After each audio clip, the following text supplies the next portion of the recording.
안녕하세요. 저는 회사를 다니고 있는 평범한 30대 여성 사연자입니다. 결혼을 했었지만 결국 이혼을 하고 지금은 혼자 지내고 있는 돌싱이기도 하죠. 좋은 사연은 아닌지라 저도 오랜 고민 끝에 사연을 보내겠다고 마음을 먹었는데도 막상 제 이야기를 시작하려니 덜컥 겁이 나네요. 제가 아직은 젊은 나이이긴 해도 제가 워낙 별일을 다 겪은 탓에 인생에 더 두려울 일도 없을 거라 생각했는데 처음 겪는 일들은 늘 걱정이 앞서는 것 같습니다. 그래도 모든 경험은 인생이 좋은 밑거름이 된다고 생각하기에 침착하게 사연을 전해볼게요. 대학생이 되기 전만 해도 제 인생은 너무나 평범했습니다. 학생이니 당연히 공부에 열심히였고 평범하게 친구들과 어울려 다니며 외동딸로서 부모님께 사랑과 관심을 받으며 지냈었죠.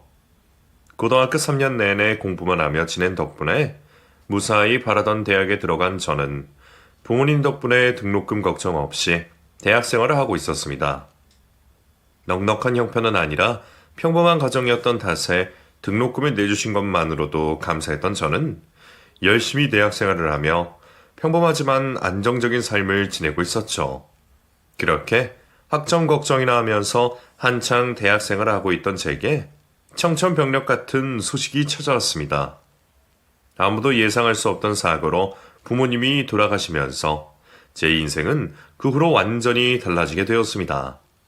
뉴스에서도 하루에 몇 번씩 오르내리는 교통사고였지만 설마 저희 가족이 그 주인공이 될 줄은 몰랐어요.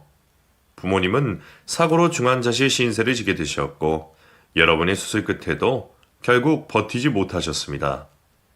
그렇게 한 달 간격으로 부모님이 제 곁을 떠나시면서 제게 남은 것은 미처 치르지 못한 남은 병원비와 부모님의 사망보험금 뿐이었습니다.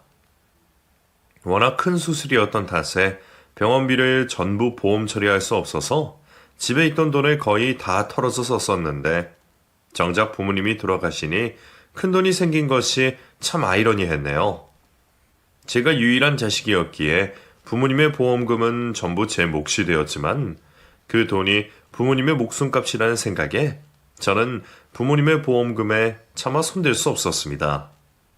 그나마 남아있던 재산으로는 부모님의 장례를 치르고 남은 돈이 없어서 대학 등록금을 내지 못하고 있었죠.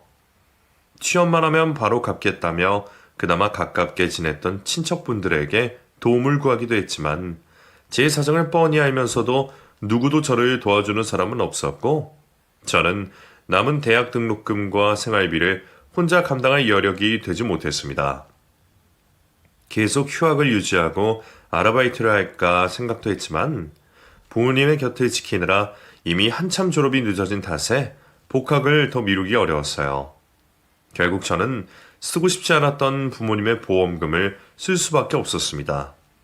제 몸 편하자고 핑계였을지도 모르겠지만 저는 알 수 없는 죄책감을 느끼며 그 돈으로 남은 생을 살기로 했어요. 그래도 그 덕분에 무사히 졸업할 수 있었고 저는 부모님 없이도 홀로 서기를 할 수 있었습니다. 솔직히 말하자면 부모님이 돌아가신 후에는 기댈 곳이 없다는 이유로 인생에 별 미련은 없었습니다. 공부를 계속해야 하는지 졸업을 하면 뭘 하는지 별로 삶에 의미가 없다 싶었어요. 그래서 처음에는 제가 대학 합격했을 때 유난히 좋아하셨던 부모님 생각에 졸업만은 하자며 부모님의 보험금으로 대학 등록금을 치렀고 그 후에는 부모님 목숨값으로 공부를 했다는 생각에 힘들겠다는 졸업장을 들고 취업까지 하게 되었습니다. 그렇게 핑계를 대며 살다 보니 사라지는 인생이었어요. 하지만 그럼에도 저는 마음 붙일 곳이 별로 없었습니다. 제 사정을 자세히 알고 있는 지인도 몇 없었고 당시에는 친구들도 다 어릴 때라 속 깊은 이야기를 나눌 상대가 없었거든요.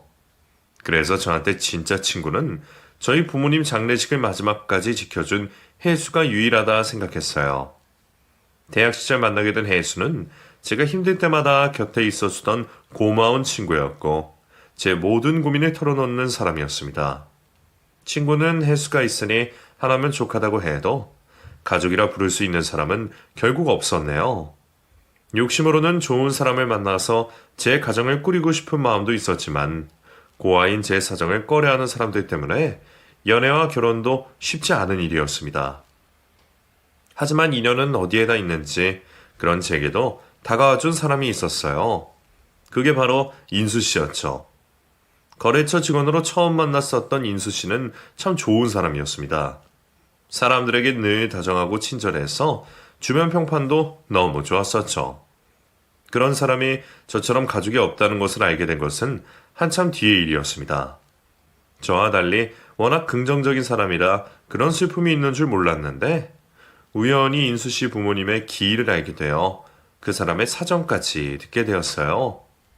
매년 혼자 부모님의 기일을 챙기며 슬퍼했던 저는 답지 않은 웬 오질 앞에 그날 그 사람의 곁을 지켜주었고 그렇게 저희의 인연이 시작되게 되었습니다. 연애를 하는 동안 저희는 남들이 부러워할 만큼 잘 어울렸고 저도 모르게 인수 씨에게 의지하게 되었어요. 서로의 사정을 깊이 공감하는 만큼 통하는 부분은 많을 수밖에 없었고 그렇게 저희는 결혼까지 약속하게 되었습니다. 어쩌다 연애를 하게 되더라도 시댁반대에 부딪혀서 결혼까지는 쉽지 않을 거라 생각했는데 저희는 서로 사정도 비슷하고 반대할 식구들도 없으니 결혼도 그리 어려운 일은 아니었어요. 그렇게 저희는 2년의 연애 끝에 결혼을 하게 되었고 다시 기댈 곳이 생긴 저는 남편을 바라보며 행복한 결혼 생활을 꿈꿨습니다. 그리고 결혼을 하게 된 저는 제 앞으로 보험을 들어놓았었죠. 갑자기 보험이라 이상하시겠지만 그건 남편을 위한 제 사랑의 표현이었어요. 그 전까지는 건강체질이라 실비보험 하나 없던 저였지만 책임져야 할 가족이 생기니 사정이 달랐습니다. 저희 부모님이 먼저 떠나신 걸 생각하면 혹시 모를 일을 생각할 수밖에 없었어요. 그런 일은 평생 없었으면 좋겠지만 혹시라도 남편이 혼자 남겨질 상황을 생각하여 저는 남편을 수혜자로 지정해 작은 보험을 하나 들게 되었습니다. 질병과 사망까지 보장되는 보험이었지만 설마 그걸 쓸 일이 있을까 싶었네요. 그런데 어쩌면 이런 일이 있는지 저는 결혼한 지 2년 만에 그 보험을 쓰게 되었습니다. 결혼 2년 차, 저희는 아이 소식을 기다리고 있는 중이었어요. 원래라면 신혼 1년 뒤에 곧바로 아이를 가질 생각이었는데 어쩐 일인지 임신이 쉽지 않더라고요. 남편은 신혼이 길면 더 좋은 거지 않냐며 마음 편히 지내라고 했지만 여자 나이 30이 훌쩍 넘어간 저로서는 여러모로 걱정이 될 수밖에 없었죠. 그래서 남편에게는 말하지 않고 혼자 검사를 받으러 갔습니다. 그리고 그 과정에서 저는 암을 발견하게 되었습니다. 그것도 초기에는 발견이 쉽지 않다는 췌장암을 말이죠. 이상한 게 보인다며 큰 병원으로 가보라고 확인서를 써주시는 의사 선생님의 얘기에 저는 겁이 났습니다. 두렵기는 하지만 그때까지만 해도 설마 하며 대학병원으로 향했던 저는 검사를 마치고 며칠 뒤 받게 된 충격적인 결과에 충격적인 현실을 마주하게 되었습니다. 저는 췌장암 1기였습니다. 췌장암은 무서운 병이었어요. 처음에는 초기에 빨리 발견해서 다행일 거라 생각했지만 췌장암은 1기에 발견해도 생존 확률이 50%밖에 되지 않았고 그마저도 수술이 어려운 병이었습니다. 게다가 당시 제 상황은 다른 사람들보다 좋지 않았습니다. 당장 수술을 하고 항암 치료를 하는 것이 가장 좋지만 저는 수술이 어려운 상황이었거든요. 의사 선생님은 항암 치료를 진행하며 수술이 가능한 상태를 지켜보자고 하셨고 결국 저는 남편에게 그 사실을 알리고 곧바로 항암 치료를 시작하게 되었습니다. 저는 너무 무서웠습니다. 부모님 돌아가시고 이제서야 행복해질 거라 생각했는데 죽을 병에 걸렸다는 게 믿을 수가 없었어요. 여보, 괜찮아. 당신 이겨낼 수 있어. 치료 열심히 받고 수술도 잘 받으면 되지. 요즘 기술로 설마 암도 못 고치겠어? 당신 꼭 살 수 있으니까 우리 희망을 잃지 말자. 남편은 걱정하고 비관하는 제게 아직 희망이 있다며 저를 다독여 주었지만 수술도 하지 못하는 상황에 저는 그런 희망이 쉽게 생기지는 않았어요. 이미 가까운 이의 죽음을 한번 경험한 탓인지 희망보다는 죽음이 더 가깝게 느껴졌거든요.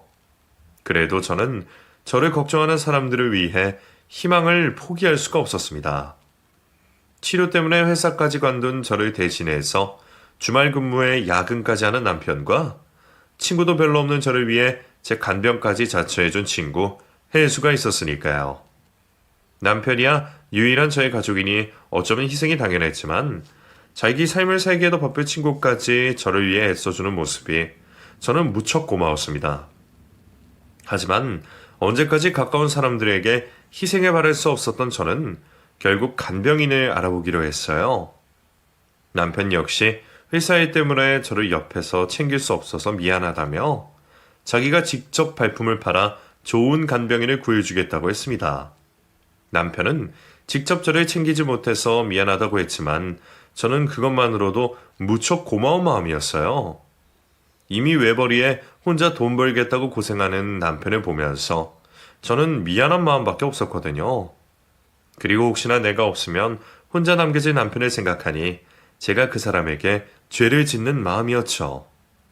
그렇게 간병인 이모님을 만나게 된 저는 이모님의 도움으로 통원을 하며 항암 치료를 다니게 되었습니다. 병원에서는 입원 치료를 권하기도 했지만 부모님이 중환자실에 계셨을 때의 기억 때문인지 병원을 유난히 싫어했었던 저는 웬만하면 입원을 하고 싶지 않았습니다. 그래서 항암 치료를 받을 때만 입원, 퇴원을 반복하며 평소에는 최대한 집에 있으려고 노력했어요. 덕분에 이모님만 왔다 갔다 더 고생이셨지만 이모님은 한 번도 불평하신 적이 없으셨습니다. 오히려 제 대신 살림까지 챙겨주시고 저를 정말 가족처럼 돌봐주셨어요. 간병일이 워낙 이타심이 없으면 하지 못할 일이라는 건 알고 있었지만 그럼에도 그렇게까지 희생해주시는 모습이 의외이기도 했죠. 이모님, 청소까지 해주실 필요 없어요. 제가 하면 되는데. 아유, 내가 뭐 할 게 있다고. 하는 것 없이 돈 벌어 가느니 이런 거라도 해줘야지. 하는 게 없다뇨. 저 데리고 병원 다니시는 것만으로도 힘드실 텐데요. 아니야, 내가 하고 싶어. 사실 내가 새댁이 남 같지가 않아서 그래. 새댁을 보면 꼭 옛날에 잃어버린 내 딸 같아서 말이야. 그러고 보니 우리 딸이랑 많이 닮은 것도 같으네. 나이도 비슷하고. 우리 애도 살아서 커졌으면 그 나이쯤 됐을 거거든. 알고 보니 이모님께는 제 또래의 따님이 있으셨답니다. 하지만 안타깝게도 어릴 적에 병으로 일찍 떠났고 이모님은 그 후로 딸을 잃은 슬픔을 잊으려고 여전히 남들을 돌보며 혼자 살아가고 계셨어요. 그런 사정이 있으셨던 이모님이 아무래도 아픈 제게서 따님을 보셨던 것 같습니다.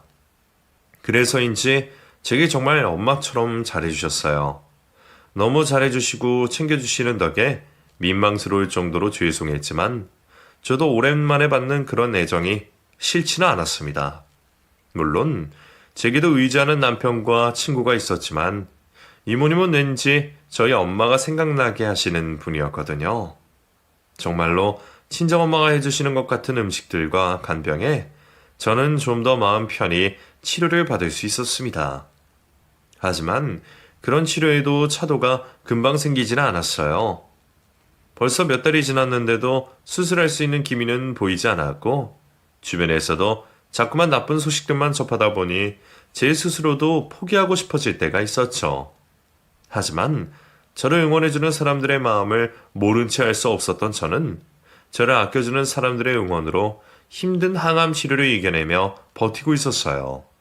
하지만 그런 제게 어느 날 믿지 못할 일이 벌어지게 되었습니다. 그날은 제가 항암 치료를 하기 위해 입원이 예정되어 있었던 날이었는데 그날따라 제 컨디션이 너무 좋지 못해서 진행 예정이었던 항암 치료를 취소하고 일찍 집으로 돌아와 있던 날이었습니다. 원래 예정대로라면 이틀간 병원에 입원해 있어야 했지만 그날은 반나절도 되지 않아 집으로 돌아오게 되었죠. 병원에 다녀오니 곧 남편이 퇴근할 시간이라 저는 이모님을 보내드리고 집에 혼자 있게 되었습니다. 새댁, 정말 혼자 있을 수 있겠어? 어차피 원래 내가 옆에 있어줘야 하는 건데. 아니에요, 이모님. 저 정말 괜찮아요. 피곤한 거 말고는 어디 아픈 데도 없고요. 그냥 집에서 자고 쉬면 될 것 같아요. 그럼 내가 저녁이라도 챙겨주고 갈까? 속도 안 좋다면서 죽이라도 끓여놓고 갈게. 아니에요. 오늘 제가 휴가 드리고 싶어서 그러는 건데요. 어차피 남편 곧 오니까 오면 남편한테 부탁할게요. 요 몇 달 동안 저 때문에 쉬지도 못하셨잖아요. 제가 너무 죄송했어서 그래요. 저도 마음 편히 쉬고 있을 테니까 이모도 집에서 좀 쉬다 오세요. 얼른 들어가 보세요. 어차피 컨디션 난초였을 뿐 몸에 큰 문제가 있었던 건 아니었던지라 저는 저를 계속 걱정하는 간병인 이모님을 일찍 돌려보내며 작은 방에서 잠을 청했습니다. 사실 제가 아픈 뒤로 저희 부부는 계속 각방을 쓰고 있었어요. 밤새 진통에 뒤척이며 제대로 잠들지도 못하다 보니 제가 옆에 있으면 남편까지 잠을 설치게 되더라고요. 안 그래도 저 때문에 일하느라 피곤할 남편을 걱정한 저는 제가 먼저 각방을 쓰자고 제안했었습니다. 그걸 생각해보니 제가 아내로서 남편에게 제대로 해주는 것도 없이 참 못난 와이프였다는 생각이 들었죠. 곧 들어올 남편을 기다리며 오랜만에 안방에 들어가서 잘까도 했지만 몇 달째 본의 아니게 각방 생활을 하다 보니 저도 왠지 쓰던 방이 편하더라고요. 그래서 저는 남편과 따로 지내는 제 방에서 잠시 잠에 들게 되었습니다. 시간이 얼마나 지났을까요? 날은 어둑어둑해졌고 현관이 열리는 소리가 들리더니 집 안으로 누군가 들어오는 소리가 들렸습니다. 선잠을 자고 있던 저는 당연히 남편일 거라 생각하며 몸을 일으키려던 찰나 뒤이어 들려오는 여자의 목소리에 저는 몸이 굳어버렸어요. 자기야, 나 오늘 저녁 뭐 해줄 거야? 나 파스타 먹고 싶은데? 나 저번에 줬던 파스타 해주라. 파스타? 그게 먹고 싶어? 그래. 오늘 그럼 파스타랑 와인 한잔 할까? 오랜만에 분위기도 잡을 겸? 그럴까? 너무 좋지. 우리 둘만 있으니까 너무너무 행복하다.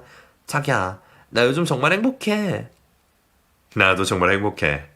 나도 요즘 같기만 하면 좋겠다니까?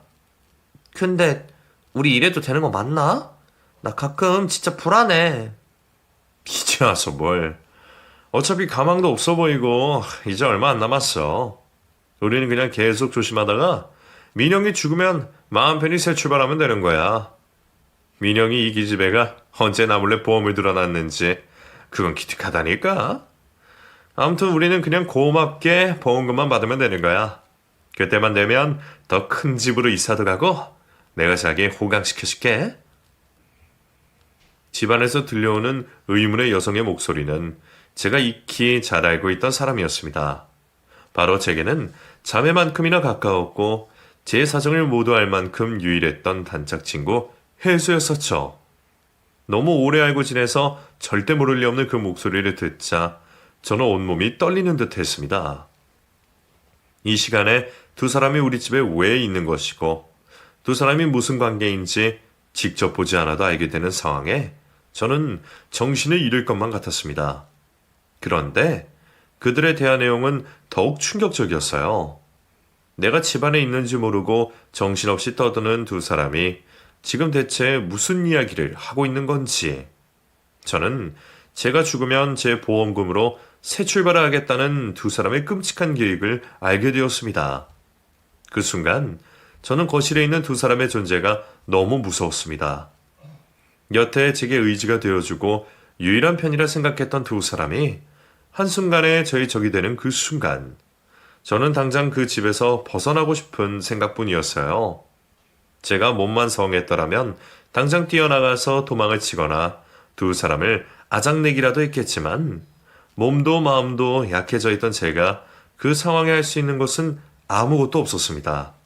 그저 그 두 사람이 저를 해치지 않기를, 제가 그 사실들을 알게 되었다는 것을 알아차리지 못하기를 바랄 뿐이었습니다.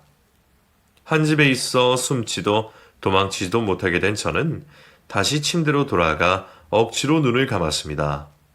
그리고 얼마 뒤 낌새를 느꼈는지 방문을 두드리는 소리에 놀라서 거칠어진 숨을 참을 수밖에 없었어요. 두 눈을 꼭 감고 잠든 척하고 있던 저는 조심스럽게 방문을 열고 들어오는 남편의 목소리에 조심히 눈을 떴습니다. 여보, 자? 여보, 민영아, 안 들리니? 제가 집에 있는지도 모르고 둘이 그런 대화를 하고 있었으니 제가 집에 있다는 것을 알고 무척 놀랐을 겁니다. 그런 남편은 제가 들었을까 걱정하며 제가 잠들어 있었는지 확인하려 했어요. 그 상황에 저는 안간힘을 써서 연기를 할 수밖에 없었고 당장이라도 그놈의 목을 조르고 싶은 마음을 애써 억누르며 잠에서 막 깨어난 척 일어났습니다. 마치 아무것도 모르고 있는 척 말이죠. 당신 왔어? 뭐야, 자기 오늘 항암 치료 간 날 아니었어? 어떻게 집에 있었어? 나 오늘 몸이 좀 안 좋아서 검사 수치도 좋지 않고 그래서 오늘 항암은 취소됐어. 아까 병원에서 검사만 받고 그냥 왔거든. 당신 금방 퇴근할 것 같아서 기다리다가 깜빡 잠들었네. 몸이 안 좋긴 안 좋았나 봐. 그래? 그럼 계속 자고 있었던 거야? 내가 온 줄도 모르고? 여태 자다가 이제 깨어났네. 당신 들어오는 소리도 못 들었다. 그랬구나. 나는 당신이 집에 있는 줄 모르고 깜짝 놀랐네. 하긴. 당신은 내가 항암 치료 받으러 간 줄 알았으니 빈집인 줄 알았겠다. 놀라게 해서 미안해. 근데 내가 집에 있는 건 어떻게 알았어? 아니, 집에 들어와서 보니까 식탁에 죽이 있더라고. 간병하시는 분이 당신더러 일어나면 먹으라고 쪽지까지 써놓고 갔더라고.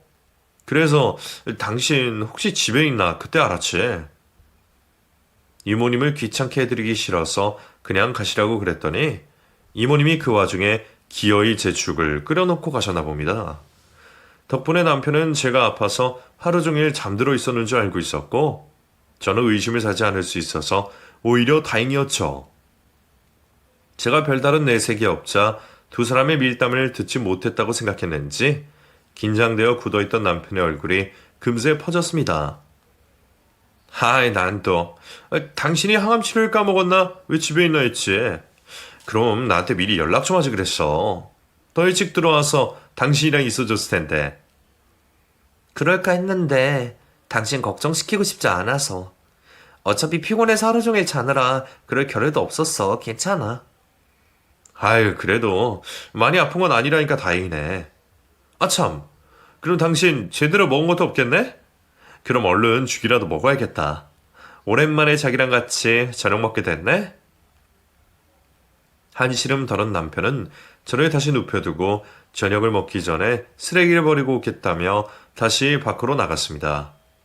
사실은 같이 있던 해수를 저 몰래 내보내려는 거였겠지만 걔도 쓰레기라는 걸 생각하니 거짓말은 아니다 싶어 실수가 나오기도 했습니다.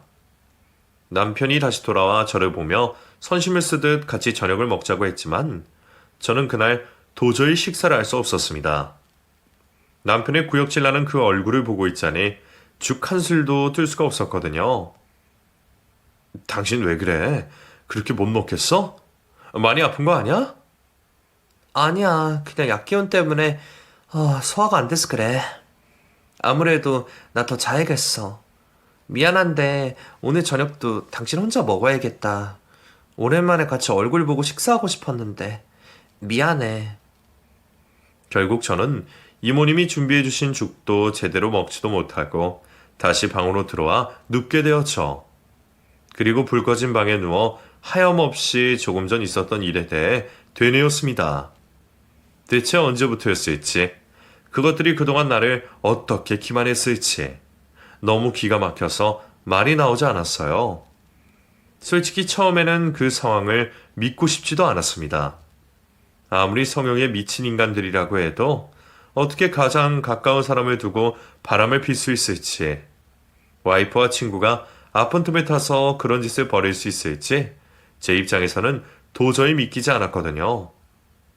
하지만 몇백 번을 생각해보고 곱씹어봐도 두 사람의 관계는 확실했습니다. 그리고 그 두 사람이 이제는 제 보험금을 탐내고 있고 제가 하루빨리 죽기만 바라고 있다는 것도 제가 똑똑히 들은 사실이었죠. 제가 그 일을 알게 된 그날 밤 저는 결국 한숨도 자지 못하고 그런 생각에 괴로워했습니다. 그리고 다음 날이 되어 남편이 출근한 뒤 곧장 이모님을 불러 자초지종을 얘기하게 되었죠. 너무 비참하고 괴로워서 어디에 나가도 얘기를 해야 할 것 같았는데 가장 친한 친구와 남편을 잃은 제가 달리 기댈 곳이 지인도 아니고 간병인 이모님밖에 없더라고요. 이제 겨우 반년 알고 지낸 사이에 그런 얘기까지 전해도 되는 건가 싶었지만 당시에는 저도 다른 방법이 없었습니다. 누구에게라도 도움을 청하고 싶은 마음에 저도 모르게 제게 잘해주시던 이모님을 찾게 되었어요. 세상에, 그게 정말이야? 아니, 그 사람들 내 앞에서는 스텝 걱정만 하고 눈물까지 보이더니 인간들이 어떻게 그럴 수가 있어? 그것들 완전히 인간 쓰레기들이구만. 이모, 저 이제 어떻게 해요? 저 앞으로 어떻게 살아야 해요?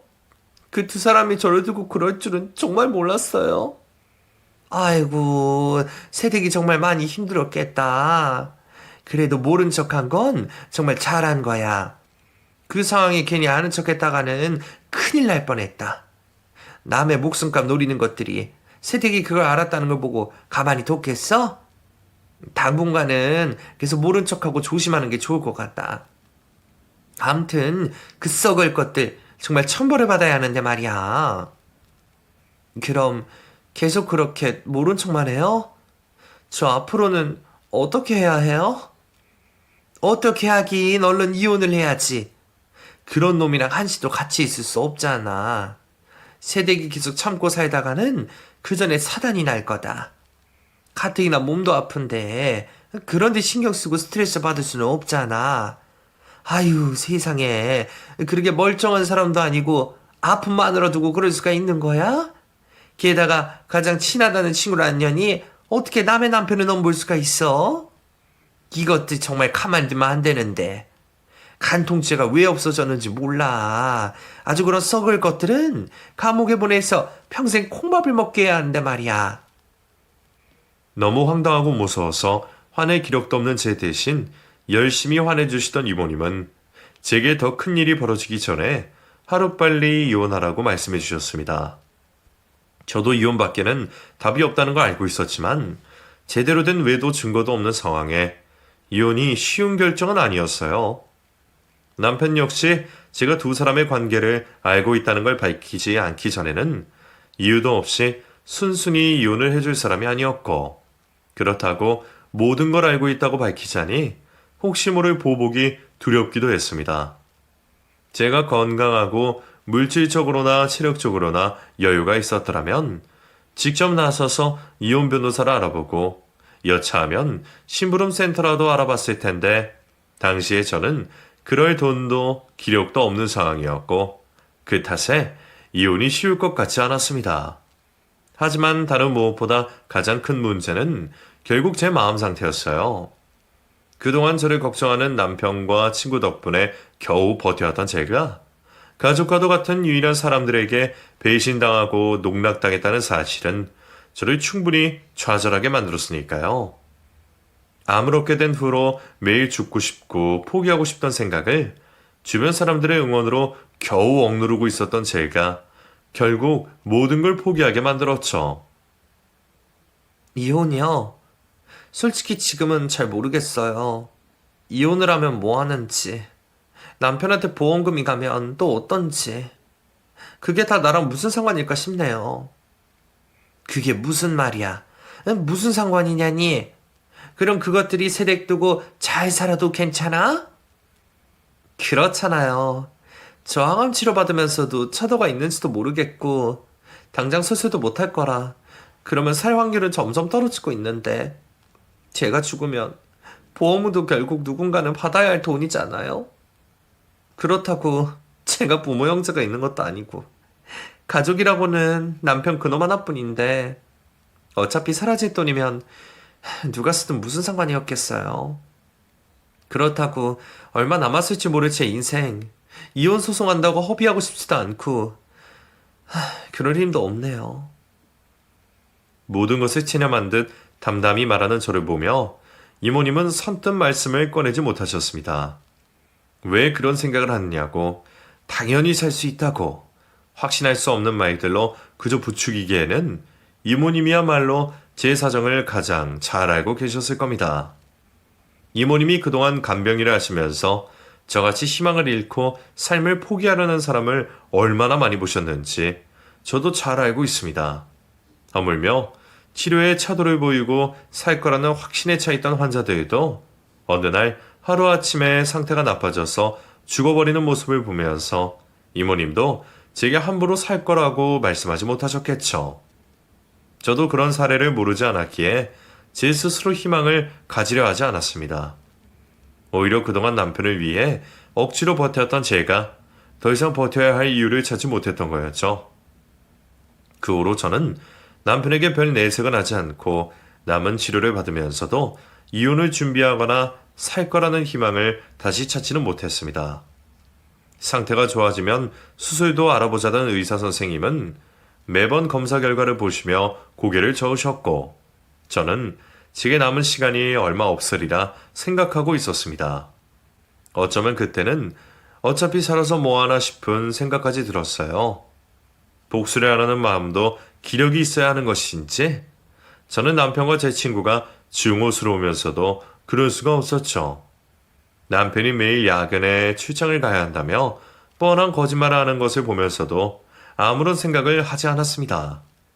그렇게 시간이 흐르기만 하던 어느 날 이모님이 제게 약봉지를 건네시며 말씀하셨습니다. 세댁, 집에 가서 약봉투 몰래 열어봐. 남편 절대 모르게 꼭 혼자 있을 때. 알겠지? 병원비 수납 때문에 오랜만에 병원을 따라온 남편 몰래 제게 약봉투를 쥐어주신 이모님은 제게 몰래 약봉투를 열어보라며 신신당부를 하셨습니다. 매번 지겹게보는 약인데 몰래 열어볼 일은 뭐가 있는 건지 궁금하고 의문스러웠지만 저는 이모님의 당부대로 남편에게 아무런 내색을 하지 않고 약봉지를 꼭 붙들고 있었습니다. 그리고 집으로 돌아가 혼자가 되어서야 이모님의 당부대로 약봉투를 열어볼 수 있었죠. 평범한 약봉지들 사이에서 작은 물체와 쪽지 한 장을 발견한 저는 순간 놀랐습니다. 저희 엄마 버리신 이모님이 어떻게 하셨던 건지 제게 보여주실 게 있다며 USB를 넣어주셨더라고요. 이모님의 의외의 모습에 놀라기도 잠시 핸드폰에 USB를 연결한 저는 깜짝 놀랄 수밖에 없었습니다. 그곳에는 남편과 제 친구의 불륜 증거들이 가득 담겨 있었어요. 남편과 친구의 다정한 대화들이 담겨있는 차 내부 블랙박스 음성부터 두 사람이 모텔에 드나들며 찍힌 블랙박스 영상들까지. 그 내용이 너무 많아서 한참을 봐도 모자랄 정도였습니다. 게다가 어떻게 알아내셨는지 제 친구가 저희 집 아파트 키를 하나 더 만들어서 들고 다녔던 것도 알아내셔서 몰래 그 사진까지 찍어 놓으셨더라고요. 이 정도면 이혼 소송에 질 일은 없겠다는 생각을 하며 저는 그제서야 이모님의 의도를 알게 되었습니다. 제가 이혼할 여력도 없다며 인생을 포기하는 것을 보고 안쓰러우셨던 이모님이 제 대신 뛰어다니시면서 증거들을 모아주셨던 거였어요. 이모님이 제게 잘해주시는 건 알고 있었지만 이렇게 개인적인 일까지 걱정해서 나서주실 줄은 상상도 하지 못했습니다. 제가 이모님께 제 사정을 전했던 것도 직접적인 도움을 기대한 것이 아니라 그냥 신세한탄이라 생각했거든요. 이런 일이 남편에게 들키면 이모님은 곧바로 간병인 자리를 잘리고 어쩌면 다시는 간병인 일을 하지 못하실지도 모르는데 저를 위해 그렇게까지 해주셨다는 게 저도 쉽게 믿기지 않았습니다. 그리고 저를 위해 그렇게까지 나눠주신 이모님의 도움을 저도 모른 척 할 수 없었죠. 결국 저는 그런 이모님의 도움 덕에 다시 희망을 볼 수 있게 되었습니다. 가족과 친구에게서 버림받은 이상 나를 도와줄 사람은 없을 거라 생각했는데 이모님이 제게 그런 믿음을 보여주셨어요. 덕분에 저는 가지고 있는 돈을 털어 변호사를 구하게 되었고 이모님이 제게 건네주신 증거들로 곧바로 이혼을 준비하게 되었습니다. 이혼을 하게 되면 어차피 한 집에서 지내지 못하게 될 테니 그참에 병원에 입원을 하기로 결정했고, 저는 남편이 집을 비운 사이 집안에 있던 제 짐을 몽땅 챙겨 보관소에 맡기고 병원 신세를 지게 되었습니다. 그리고 그 뒤에 남편에게 이혼 소장을 보내게 되었죠. 교만해서 그런지 제가 연기를 그만큼 잘했는지 제가 끝까지 모르고 있는 줄 알고 있었던 남편은 갑작스러운 이혼 소송에 뒤통수라도 맞은 듯 당황스러워했습니다. 전화가 와서는 오해라며 또다시 거짓말을 할 생각만 하더라고요. 여보, 이거 뭐야? 당신 나랑 이혼 소송하겠다 이거야? 게다가 이혼서열과 남편을 왜 도라니? 당신이 뭔가 오해하고 있는 것 같은데 나 아니야. 바람이라니. 내가 설마 아픈 당신 두고 바람 피고 있었을 거라 생각해? 아니야, 나 정말 억울해. 그리고 이렇게 소송장부터 보낼 게 아니라 나랑 대화를 했어야지. 사람 뒤통수 치는 것도 아니고 이게 뭐야? 뒤통수라고? 뒤통수는 네가 쳤겠지. 내가 정말 모르고 있었다고 생각해? 왜? 죽을 병 걸려서 오늘 내일 하고 있으니까 내가 눈도 귀도 없는 머저리인 줄 알았니? 니들이 벌써부터 내가 죽었다고 생각하고 있었는지는 모르겠지만 나 아직 멀쩡히 살아있어. 그리고 내가 살아있는 한 네가 내 보험금 타먹고 내 덕 볼 일은 절대 없을 거야. 어디 감히 만날 사람이 없어서 내 친구를 만나? 전부 다 알고 있으니까 거짓말할 필요 없어.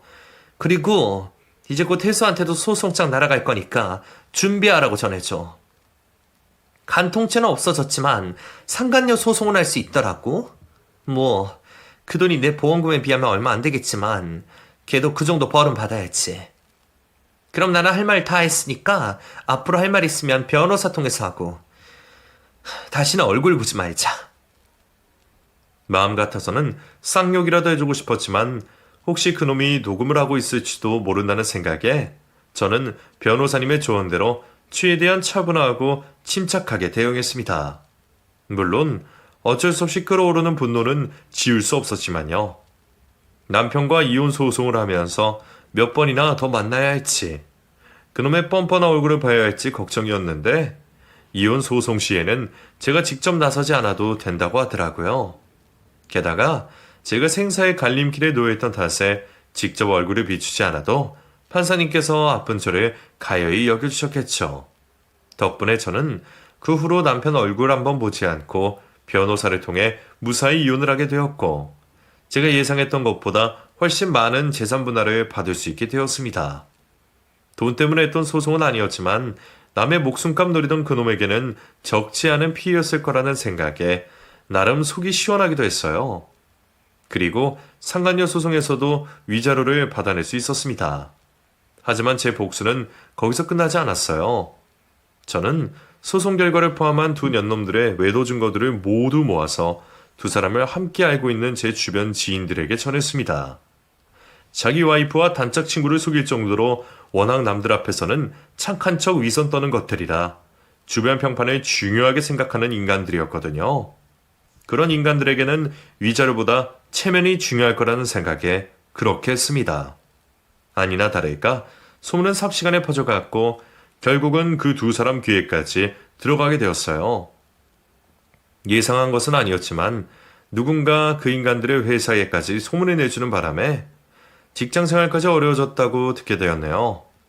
덕분에 명예훼손으로 고소까지 당했지만 어차피 이혼까지 한 이상 그깟 벌금은 내면 그만이었습니다.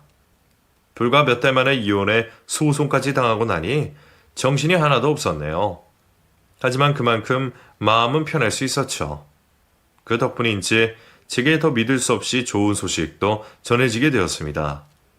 제 상태가 이전보다 좋아져서 수술을 해볼 수 있겠다는 얘기를 들었거든요. 수술을 해도 가망이 없을 거라던 선생님은 힘들더라도 해보자고 해주셨고 그 순간 저는 살 수도 있겠다는 희망을 보았습니다. 솔직히 췌장암이 너무나 어려운 병인 탓에 거의 희망 없이 연명치료만 하던 저였기에 수술을 받을 수 있다는 얘기만으로도 희망이 보이는 기분이었어요. 그리고 그 희망 앞에서 저는 다시 용기를 내게 되었습니다. 그동안 당장 죽을지 살지도 모르는 와중에 살집을 구하는 게 맞나 싶어 병원 생활을 이어가고 있었는데 혹시 살게 된다면 돌아갈 집이 있어야 한다는 생각에 저는 그제서야 이혼 후 혼자 살 집을 알아보게 되었습니다. 그리고 이모님의 배려로 집을 구할 때까지 이모님 집에서 지낼 수 있었죠. 간병 때문에 고용한 분께 이미 과분한 도움을 받고 이런 배려까지 받아도 되는 건지 죄송스럽기도 했지만 진심으로 저를 반겨주시는 이모님 덕분에 저도 마음 편히 잘 지낼 수 있었습니다. 아마 제가 상태가 좋아져서 수술할 수 있게 된 것도 전부 이모님 덕분이 아니었을까 생각해요. 저의 수술 결정이 나고 수술이 끝나는 동안 이모님은 여전히 제 곁을 지켜주셨습니다. 힘든 수술을 마친 저를 가족처럼 보살펴 주셨고 그 덕분에 저는 부작용 없이 수술에 성공할 수 있었습니다. 그리고 이제는 기적처럼 완전히 회복하여 예전처럼 건강한 모습이 되었죠. 포기하고 싶을 만큼 어려웠고 다시 살아날 거라 기대하기 쉽지 않은 시간들이었지만 이렇게 다시 건강해진 것을 보니 세상에는 정말 기적이라는 게 있는 것 같다 싶기도 합니다. 그리고 제가 그런 기적을 만나게 된 것은 전부 저의 은인인 이모님 덕분이라 생각해요. 저는 이모님께 평생 감사할 것이고 죽는 그날까지 이모님의 은혜를 모르지 않을 겁니다. 어쩌면 저희 두 사람 다 의지할 것 없는 쓸쓸한 입장이었기에 서로 의지하고 도울 수 있었는지도 모르죠. 그래서 저는 이모님과 맺은 이 인연을 소중히 간직하며 앞으로도 제 인생을 씩씩하게 살아가려 합니다. 어렵게 얻은 건강에 새 출발을 앞둔 제게 여러분들이 응원해 주셨으면 좋겠네요. 감사합니다.